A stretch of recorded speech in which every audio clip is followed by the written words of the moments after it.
Medvedev, who rattles the nuclear saber. We haven't heard that so far. Let's listen to the president here. It was great. Great guy. He's coming December 5th to perform at the White House for some of the people. If the cabinet members are good, if they're doing a good job, we'll let them come along with some others, right? We're going to have a good time. December 5th. Well, thank you very much, everybody. It's an honor to be with a very strong leader, a man who has been through a lot, and a man who I've gotten to know very well, and we've gotten along really very well. And we had a big call yesterday, as you know, with President Putin, and we'll be talking about it. President Zelenskyy of Ukraine has endured a lot. I mean, he really has. He's endured a lot, and we've endured it with him. To be honest, it's been a long time, and I think we're making great progress. So we're going to be talking about that today. We'll be talking about what took place yesterday with my phone call with President Putin. And I think that things are coming along pretty well. It began with Alaska, where I think certain guidelines were discussed, and we want to see if we can get this done. This was long ago into the Biden administration. I came here and we inherited this, and we'd like to see if we could finish it, end it. We want it ended. So many people have died in this war, and we're gonna get it ended. So I just want to thank you all very much. If you have a couple of questions, go ahead, please. In fact, before I do that, let me just ask the President to say a few words. Thank you, President. Pleasure. Glad to meet you again, Mr. President. Thank you very much for the invitation. Again, my congratulations with your successful ceasefire in the Middle East. Thank you. Yeah, and you did it. And I think this is a momentum to finish Russia's war against Ukraine. I think that, yes, we understand that Putin is not ready. I think not ready, but I think that I'm confident that with your help, we can stop this war.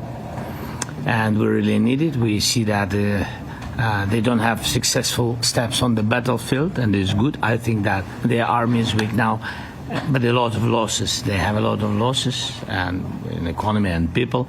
And I think this is a very important moment. And I wanted to thank you, Mr. President, after our phone calls. Yesterday I had a good opportunity to meet with the big American energy companies, and they're ready to help us. Yes, after all these attacks on our infrastructure, Russian attacks, and etc. And I had also meetings, thanks to your team. We had meetings with a good military companies who spoke about air defense, and I want to share it after with details where we are. Thank you. Thank you so much. Thank you very much. Mr. President. Very good. And I think it looks beautiful in his jacket. Yeah. It's beautiful. I hope people notice. It's actually very stylish. I like it. President Trump. Yeah, please, go ahead. Under the Biden administration, the White House was fearing of a possible escalation. They were not allowing the Ukrainians to strike into Russia, fearing of this escalation. Yeah. Would your administration allow Ukrainians to strike deep into Russia? We're going to be talking about that. That's something we'll be talking about. You're right. It's an escalation, but we'll be talking about that. Mr. President, will President Zelenskyy join you in Hungary to meet President Putin? Because it's a leader that we like. We like Viktor Orban. He likes him. I like him. It's a country that's a safe country. Done a very good job. He's been a very good leader in the sense of running his country. He doesn't have a lot of the problems that other countries have. And so we've decided that we'll be going to be with Viktor Orban, and I think he'll be a very good host. President Trump, President Trump, right here. It's President Trump. Hungary, yeah. We're doing Hungary, yeah. With Putin, trilateral meeting, or is it just you and Putin? To be determined, but I would say most likely it's going to be a double meeting. It'll be a double meeting, but we will have the President, Zelenskyy, in touch. There's a lot of bad blood with the two presidents, and I'm not speaking out of turn when I say it. It's a very difficult situation. You know, we just settled the war after thousands of years, I guess. People say anywhere from 500 to 3,000 years. And I was in rooms, as you saw, because you were with me, a lot of you were with me last week, with leaders that didn't like each other, but they were able to get along. These two leaders do not like each other, and we want to make it comfortable for everybody. So one way or the other, we'll be involved in threes, but it may be separated. President Trump, Mr. President, President Trump. Doesn't agree to peace in Hungary. Was he what? Where are you from? From Ukraine. He actually had a Okay, good. conversation with me. Good, in yeah. Ukraine. What if President Putin doesn't agree to peace in Hungary? What do you do then? Do you have? Well, let's see what happens. I mean, you know, what if? I think he will. I think that President Putin wants to end the war, or I wouldn't be talking this way. I think he wants to end the war. I spoke to him yesterday for 2.5 hours. We went through a lot of details. He wants to get it ended. I think that President Zelenskyy wants to get it ended. Now we have to get it done. President Trump, Kara Castronova from Lindell TV. And although I love asking you questions, today my question is for President Zelenskyy Sure. of Ukraine. Go ahead, please. Thank you. Our President Zelenskyy, President Trump, just brokered a peace deal in the Middle East that all Americans, both sides of the aisle, are very proud of. But to meet that deal, both sides had to make concessions. Our president has stuck out his neck in many ways to make a peace deal for your war as well. What specific concessions are you willing to make to end this war with Russia? Will you give up joining NATO? Americans have foreign war fatigue, and our president, as he said, we need our tomahawks too. To me. Yes, you, Okay. President Zelenskyy. Thank you What very much. concessions will you That's some question. Right? So many Thank questions you. in one. Thank you very much for your question. First of all, I think we need to sit and speak. The second point, we need ceasefire. Even now, you see in the Middle East, it's very difficult to hold ceasefire. Everywhere, in every war, it's very difficult. We want peace.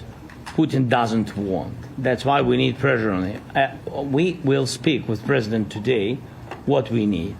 We understand what we need to push Putin to negotiation table. And as I said previously, so we are ready to speak in any kind of format, bilateral, trilateral, doesn't matter. Matter just peace. This is important. And we don't speak about NATO or NATO. For Ukrainians, it's very important. Of course, it's our decisions of allies to decide where we are. But are you willing to give up Yes, but joining the NATO? most important thing for people in Ukraine, which are under each day's attacks, to have really strong security guarantees. NATO is the best, but weapon is very important. Allies on our side is very important. And between us, for us, bilateral security guarantees between me and President Trump is very important. I don't know, we didn't speak with details about it, but this is the most important document because the United States is very strong. Sir, President Trump, you are the middleman right now, hoping to end this conflict. Who is doing a better job negotiating, President Zelenskyy or President Putin? I think they're both doing a great job in that sense. We have to get it done.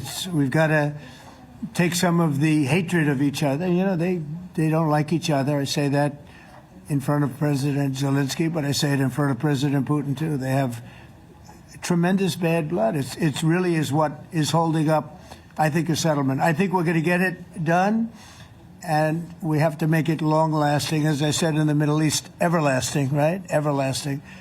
And the Middle East is a much more complicated situation. You know, we had 59 countries involved, and every one of them agreed. And it's, you know, it's sort of amazing. Most people didn't think that was doable. This is going to be something I really believe that's going to get done. I had a very good talk yesterday with President Putin. I think he wants to get it done. And President Peter? Zelenskyy, right behind you. When we were in Israel with President Trump earlier in the week, we heard a lot about the difference in diplomacy between President Trump and President Joe Biden before him. What do you see as the biggest difference in diplomacy between President Trump and President Biden? President Trump has a big chance now to finish this war. President Biden now is not the president, so he doesn't have a chance to finish this war. And President Trump is really showed for the world that he can manage ceasefire in the Middle East, and that's why I hope that he will do this, and we will also have such big success. For Ukraine, it's a big chance, and I hope that President Trump can manage it. I would say the biggest difference is one is extremely competent and the other one is grossly incompetent. Mr. President. Sir, a few weeks ago in New York when you two met, you said that you think Ukraine could ultimately take back all the territory that it's lost so far. Do you still think that's the case, or do you think there'll have to be some sort of You swap never of know. territories? Look, you know, war is very interesting. You never know, do you? You just never know. With war and peace, but you never know. Are you ready? Tomahawk missile. Please. Russia calls Tomahawk supply to Ukraine as an escalation, yet it continues using similar cruise missiles like Caliber. And Yeah. even, Who are you with? Who are you with? You Ukraine? Yes. Good. But Russia continue even using the cruise missiles and also nuclear-capable ballistic missiles in Ukraine since 2022. So do you consider providing Ukraine with the Tomahawk or similar missiles as an opportunity to equalize the possibilities of Ukraine and Russia and push Moscow to the negotiation Yeah. table? Sure. We're going to be talking about that. That's why we're here. Okay? Fair question. Exactly as he told you to say it. But we're going to be talking about it. Okay? Yeah, please. Mr. President, message to India and Hungary who is still refusing. You said India and Hungary? That's an interesting. And Hungary. India and Hungary. It's an interesting combination. Refuse to stop buying Russian oil. Well, India is not going to be buying Russian oil anymore. And Hungary is sort of stuck because they have one pipeline that's been there for years and years and years, and they're inland. They don't have sea. They don't have sea. And I spoke with the very great leader of Hungary, and they are, you know, it's very hard for them to get oil. I understand it. Hungary's in a very interesting position because they can't have ports. You know, they're surrounded by land. So we'll see what happens there. But India will not be buying oil from Russia. And they've already de-escalated, and they've more or less stopped. They're pulling back. They bought about 38% of the oil, and they won't be doing it anymore. Mr. President Trump has been helping you in achieving peace in Ukraine. Who has? First Lady Melania Trump Yeah. has been helping in returning abducted Ukrainian children from Russian captivity. President Zelenskyy, do you appreciate those efforts? How do you assess them? And did you ask her to step in and to help you? No, she wanted to do it. She just felt very strongly about the children, and she's done a really good job, I think, in bringing it to the fore. You know, we have a lot of children involved. Now, it's some people say it's 20,000, and some people say it's 300. There's a big difference between that, so nobody really knows. But she felt very strongly about the children. She thinks about the children all the time. President Trump, if you okay Tomahawks to Ukraine, what's going to happen if the United States is in a conflict and we need the Tomahawks? Do we have enough? That's a problem. We need Tomahawks, and we need a lot of other things that we've been sending over the last 4 years to Ukraine. We've been, you know, we gave them a lot. Now we have a different situation. We send it to the European Union. They pay for it and all that, and they have plenty of money. But it's beyond the money. You know, we need Tomahawks, and we need a lot of other weapons that we're sending to Ukraine. One of the reasons we want to get this war over is exactly that. It's not easy for us to give. You're talking about massive numbers of very powerful weapons. So that's one of the things we'll be talking about. Hopefully they won't need it. Hopefully we'll be able to get the war over with without thinking about Tomahawks. I think we're fairly close to that. Yeah, go ahead. Can I say, Yeah, please. Just to understand. So for today, of course, we want to finish this war, but the war is another technological war. You don't use just Tomahawks. If you want to target a military goal, you need thousands of drones. It goes together with such missiles. Ukraine has such thousands of our production drones, but we don't have Tomahawks. That's why we need Tomahawks. But United States is a very strong production, and the United States has Tomahawks and other missiles, very strong missiles, but they can have our thousands of drones. That's why where we can work together, where we can strengthen American production. And so just so that I understand, so you're suggesting kind of a trade. If President Trump okays Tomahawk missiles to help you launch, yes, it's into about Russia, military goals. then It's you only would about military goals. Right, but then you would authorize some kind of an exchange where Yes, of course. the U.S. Yes, we have proposition. We have brief proposition with our drones. President Trump, I don't mean to be brokering an arms deal here, but is that something that you would be interested in, Ukrainian drones? We are, yeah, we would. We have a lot of drones right now. We build our own drones, but we also buy drones from others, and they make a very good drone. I mean, drone warfare has really come to the fore over the last couple of years because of this war. I will say, there's nothing like the jets. You know, we knocked out a lot of drones in Israel. We were knocking them out for Israel, and we were doing it with extremely fast and powerful jets, following the drones and knocking the hell out of them. So, it's, you know, we know a lot about the drones, and we know a lot about the great jets, the great ones. The ones, well, and the B-52s, which were totally they were stealth. They were undetectable. So we have a lot of different weapons. And, you know, I have an obligation also, though, to make sure that we're completely stocked up as a country, because you never know what's going to happen. In war and peace, right? You never know what's going to happen. So we're going to be talking about Tomahawks, and would much rather have them not need Tomahawks. Would much rather have the war be over, to be honest, because, you know, we're in it to get the war over. We're selling a lot of different types of weapon, as you know, to the European Union. We're not in it for that. We're in it to get it over. We're losing thousands of people a week. Thousands of people, Russian, Ukrainian, and mostly soldiers. I mean, mostly soldiers. But we're in it to see that end. And if we can end quickly, and I think we can. I mean, I had a very good talk yesterday. We're going to be talking about it. But I had a very productive talk yesterday with President Putin. We'll see what happens. But the war in the Middle East was far more complicated. We got that one done. And I think we have a good chance. I think President Zelenskyy wants it done, and I think President Putin wants it done. Now all they have to do is get along a little bit. Can you give us an update on the trade negotiations with China, or perhaps Secretary of Defense? Yeah, I will, and I'm going to let Scott do that. But I think we're doing very well. I think we're getting along with China. China would like to have something. As of this moment, we'll be meeting in a couple of weeks. We'll be meeting in South Korea. You think myself. Will go forward? I think so. It looks like it's going forward. I think so. They want to meet. We like to meet. I have a very good relationship with President Xi, and we're going to see what happens. But, you know, for years we were taken advantage of by China very badly. We were losing hundreds of billions of dollars a year to China. We really built their military, if you think about it. The kind of money that presidents allowed to be lost to China was just insane. And then when I came into office, as you know, I put very severe tariffs. So we took in hundreds of billions of dollars in my first term from China.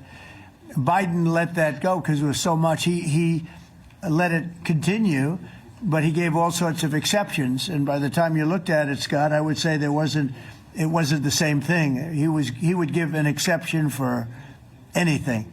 If you got up and went out to dinner, he'd give you an exception. So it wasn't the same thing. But I put on very serious tariffs. So we took in hundreds of billions of dollars. And then I left office. The election was rigged. I left office, and that was the story. Now I come back, and we are in a very strong position because of tariffs. We're in a very powerful position because of the fact that we have tariffs. If we didn't have tariffs, we would be in a very weak position. We would be in a weakened state. But with tariffs, we've made hundreds of billions of dollars, not only from China, but from others. And China wants to talk, and we like talking to China. So we have a very good relationship, and we're going to be meeting in South Korea, a couple of weeks. And I just got back from a long trip. I'm going on another long trip. And Scott, you want to say a few words on that, please? Yes, sir. So the entire relationship stems from the great perspective the two leaders have for each other. China did a substantial, unprovoked escalation last week. We were unable to get in touch with them. Since then, it's been IMF World Bank Week. They have had working level people here who there have been meetings. The Vice Premier, who is my counterpart, and I will be speaking this evening at around 8:30, 9 o'clock. And then he and I and a delegation will meet in Malaysia probably a week from tomorrow to prepare for the two presidents to meet. So I think that things have de-escalated. We hope that China will show the respect that we have shown them. And I am confident that President Trump, because of his relationship with President Xi, will be able to get things back on a good course. Is the hope for that meeting with you and President Xi some kind of trade deal then, or could be more? Look, I think we're in a very strong position. We're getting, as you know, as of November 1st, I could move it up if I wanted, a 100% tariff over and above what we get now. So that would make it about 157%. And China doesn't want that, and they want to talk, and we're talking. And I think we'll make a deal that will be good for both. I think we will do something. But you have to understand, we never got anything from China. It was a one-way street. For many years, for decades, it was a one-way street. And they became rich because of the United States. And frankly, presidents that, let's be nice, they didn't know. They just didn't know. They didn't understand what was happening to them. But I understood it. I understood it long before I ran for politics. I used to watch in amazement at how stupid our country was, how stupid they were. And we're not stupid anymore. And that includes with the European Union. That includes with Japan and South Korea. All we want to do is be treated fairly. But the fairly is hundreds of billions and even trillions of dollars coming into the United States. And it's our national security is secure because of tariffs. If we didn't have tariffs, we would have no national security. So it's very important. Will you seek China's help in ending the war in Ukraine? Do you need them to put pressure on Russia? I'll be discussing that, but I'd love to see it ended before that. I think we have a chance of ending the war quickly if flexibility is shown on behalf. And again, we're not losing people. The United States is not. We're not losing people. We're not spending money. We're getting paid for the, ammunition and missiles and everything else that we're sending to the European Union, but to NATO. But it's very similar. If you look at the countries, it's very similar. And we just made a very fair trade deal with the European Union. And what we wanted, and we made a very good deal with NATO too. They pay for all of this. That's not what we're in this for. We're in it to save thousands of lives every week. Thousands and thousands of lives. That's why we're in it. And I think we have a very good chance of bringing this war to a conclusion. President, and your cabinet has done honestly an excellent job. I think that a lot of people could agree to that. Thank you. I'm speaking as someone who lost my father in a war, so I know the human cost. What would your advice be to American leaders, to world leaders, to neocons, to TV hosts who often speak about conflict in abstract or strategic terms rather than the human cost and the human terms? Look, my only statement is we have to get together. It's a very small group of people. It's the president, and the president. Okay, 3 presidents. And I'm the mediator president. And I'm mediating not an easy situation. It should be easy, but it's a lot easier when people understand each other, and when they get together, and when they like each other. We don't necessarily have that situation as far as like is concerned. Maybe it can turn around. Maybe it can. But in the meantime, we'll have them keep a little bit of distance, and we're going to see if we can get it done. This is number 9, okay? This will be number 9 for me. I've solved 8, including the Middle East. I've solved 8. This, I thought, would have been among the easiest. We solved, President Putin mentioned yesterday Armenia, all of the different wars. He said it was amazing because but the big one that he was surprised that we were able to settle was the Middle East. He thought it was incredible. He was very generous in that sense. This should be something we're able to settle, and I think we will be able to settle. Brian. Yes, sir. And on that note, you will go down as the peacemaker, no doubt, and you will resolve this war. Well, you know, we resolved 8 others. It's funny how people say that. If you get this one, every time I do one, they forget about that one. I solved 8 wars. Go to Rwanda and the Congo. Talk about India and Pakistan. Look at Thailand. Look at all of the wars that we solved. And every time I solve one, they say, if you solve the next one, you're going to get the Nobel Prize. I didn't get a Nobel Prize. Somebody got it who's a very nice woman. Very nice. I don't know who she is, but she was very generous. So I don't care about all that stuff. I just care about saving lives. But this will be number 9. But every time I solve one, they said, sir, if you solve one more, you're going to be known as a peacekeeper.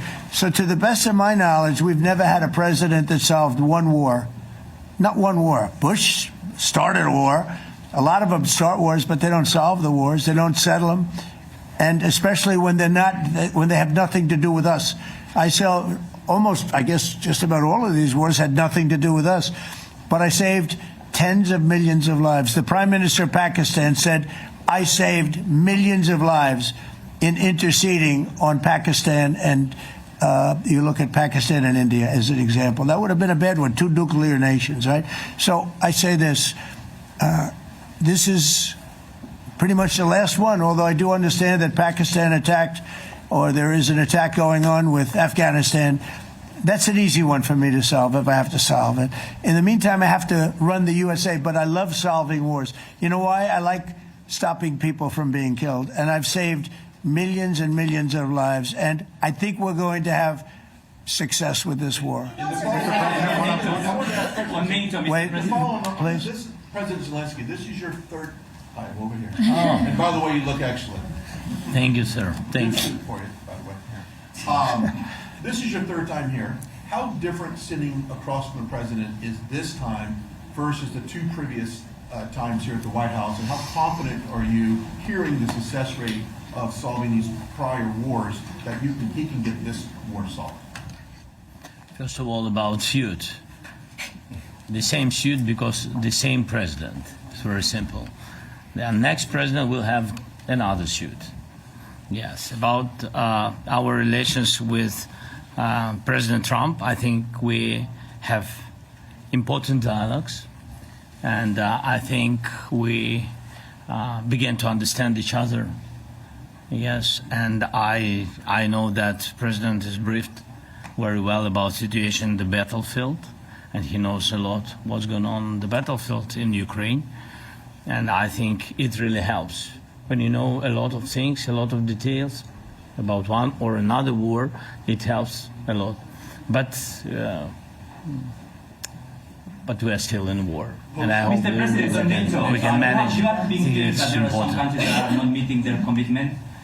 You pointed out Spain. They said that it's impossible. No, Spain has not come through. No, Spain has not been loyal to NATO. Spain has been, they're the only one. Everyone went up to, as you know, I mean, you were at 2% and they all went up to 5%, but Spain disagreed with that. I think Spain should be reprimanded for that. I think it's very bad that they did that, but that's up to them. That's up to NATO and Spain. From your options, they cannot be expelled from NATO. Can they or not? They cannot, according to the treaty, but they also claim that they are protected by the European Union umbrella for trade. Well, the other people, many of the other countries are in the European Union too. They're not complaining, right? President, I can tell you that Putin is serious. That's interesting. Mr. President. Yeah, please go ahead. Thank you, Mr. President. Do you think you can carry the momentum from the Middle East deal over to this deal? And if I do. So, how does that move the needle? Yeah, I do. I think we carry a lot of momentum, a lot of credibility. Getting Middle East done was very important. Nobody thought it could be done. That was one nobody thought could be done, and we got it done. And a lot of that was the big hit that we put on Iran with respect to the nuclear. They took that was an unbelievable military maneuver the B-2s, and many other planes involved, by the way, but the B-2s. Yeah, I think nobody expected that to happen. And, you know, we had 59 countries involved, and these were countries very diverse. You had Arab, Muslim, Jewish, you had every country, Christian, you had every country, and many countries involved. And we got that done. And we got it done pretty swiftly after we set the table properly. We had to set the table properly. This should be one that we get done. And I think the table is set properly here now, too. And it'll be a great honor. It'll be a great honor to get it done. And the Ukrainian people are great, and the Russian people are great. And obviously they have much in common, as we understand. They have a lot in common. So it'll be a great honor to get it done. On Venezuela, there are survivors from your latest boat strike. What happens to those survivors? Well, I'll ask Marco to discuss that possibly. Yeah, it's well known there's an ongoing narco-terrorist operation the United States has been conducting. As far as details of any recent strikes, we're not prepared here to announce all those details, but you'll get that information here very shortly. And how are there survivors when these are meant to be lethal attacks? Yeah, again, I mean, we're undertaking these operations against narco-terrorists. That's what these are. These are terrorists. Let's be clear. And but as far as the details of any recent operations, when we are prepared to announce those, we will, as the president has consistently done. So you may get something on that later today. Let me ask you, that was in a submarine, right? We attacked a submarine, and that was a drug-carrying submarine built specifically for the transportation of massive amounts of drugs, just so you understand. This was not an innocent group of people. I don't know too many people that have submarines. And that was an attack on a drug-carrying, loaded-up submarine. Yeah. On Putin, is it your belief, as Mr. Zelenskyy said yesterday, that the threat of tomahawks and costs, as Secretary Hicks had put it, is that bringing him to the table, the fact that it's kind of a carrot and stick? I don't know what's bringing him to I think he wants to make a deal, that's all. I can't tell you what's bringing him. Sure, that's the threat of that is good, but the threat of that is always there. Tomahawks are very dangerous weapons. They're incredible weapons. If you like warfare, it's one of the most accurate. You know, we hit 30 Tomahawks in Iran after the B-2s did their damage. We sort of gave it a little capper with 30 Tomahawks from a submarine, quite far away actually, but they're an amazing weapon. They're a very powerful weapon, but they're a very dangerous weapon, and it could mean big, escalation. It could mean a lot of bad things can happen. Tomahawks are a big deal. But one thing I have to say, we want Tomahawks also. We don't want to be giving away things that we need to protect our country. We have a very strong country right now. We have a strong military. We have the greatest military in the world. We have the greatest weapons in the world. I want to get this war over. Okay? Putin-Trump tunnel to connect Russia and Alaska. Are you interested? I just heard about it. A tunnel from Russia to Alaska. I just heard about that one. That's an interesting one. We'll have to think about that. I hadn't heard that. We just did a nice road in Alaska that's going to get us to a lot of minerals, and we have a piece of it, a good piece of the ownership because of the fact we made it possible. But this came up yesterday, a tunnel from Russia to Alaska. That's an interesting. What do you think of that, Mr. President? Do you have any ideas? How do you like that idea? I'm not happy with this. I don't think you're going to like it. I don't think he liked it. I don't think he liked it. President Trump, do you think that Vladimir Putin, do you think that Putin is your gut instinct? Well, we had a senator that wanted, remember, from Hawaii, she wanted a tunnel from the mainland to Hawaii. Then she said, well, we can't do that, so we're going to build a railroad to Hawaii. Do you remember? She's a current sitting senator, a Democrat. She wants a railroad to go to Hawaii, right? You know who that is, right? She's another beauty. President Trump, yeah, please. On your meeting with Putin, aren't you concerned that maybe the Russian president is trying to buy himself more time? Yeah, I am, but, you know, I've been played all my life by the best of them, and I came out really well. So it's possible, yeah, a little time. Is your gut It's all right. But I think that I'm pretty good at this stuff. I think that he wants to make a deal. I made 8 of them. I'm going to make a 9th. I think he wants to make a deal. Well, I think that he should have won the war in a week. Yeah, I do think. And if we didn't give the anti-tank missiles, as you know, the Javelins they call them, they got stuck in the mud. They would have been in Kiev very quickly. They were heading to Kiev. So, you know, in war you have a lot of luck too. You know, weather has won war, and the cold and the heat and all things take place in war. But that was a very interesting moment when the tanks started rolling and some brilliant general said, let's go through the mud instead of going down the highway, right? So they got a little bit lucky. But you know where they really got lucky? I gave Javelins. That wasn't given by Barack Hussein Obama. He gave them sheets. You know, there's a statement.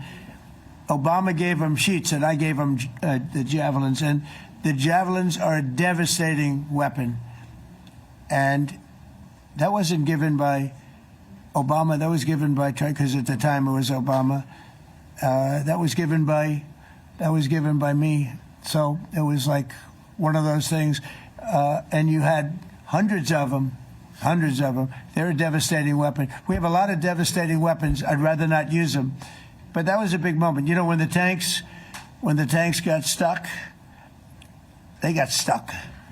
And call it luck or call it talent. I'm not sure what you'd call it, but it was a big moment in time. Do you think Democrats will give you credit? Do you think Democrats will give you credit when you finally end this war, like they did with the war in the Middle East? And I think right now the Democrats are really damaged, mentally damaged. They want to take $1.5 trillion with a T, $1 trillion, and give it to people that invaded our country. They came into our country illegally, from prisons, from mental institutions, gang members. They want to give them health care and take it away from our citizens. We're not going to do that. $1.5 trillion. They want to destroy. They want to destroy our health care system. We're not going to let that happen. You authorized CIA operations in Venezuela as part of. Well, I wouldn't say that, but some interesting things are happening around the world. I'll say that. Mr. President, it has been reported that Maduro offered everything in his country, all the natural resources. He even recorded a message to you in English recently, offering mediation. What should we do in order to stop that? He has offered everything. He's offered everything. You're right. Hey, Sean Hannity here. Hey, click here to subscribe to Fox News YouTube page and catch our hottest interviews and most compelling analysis. You will not get it anywhere else.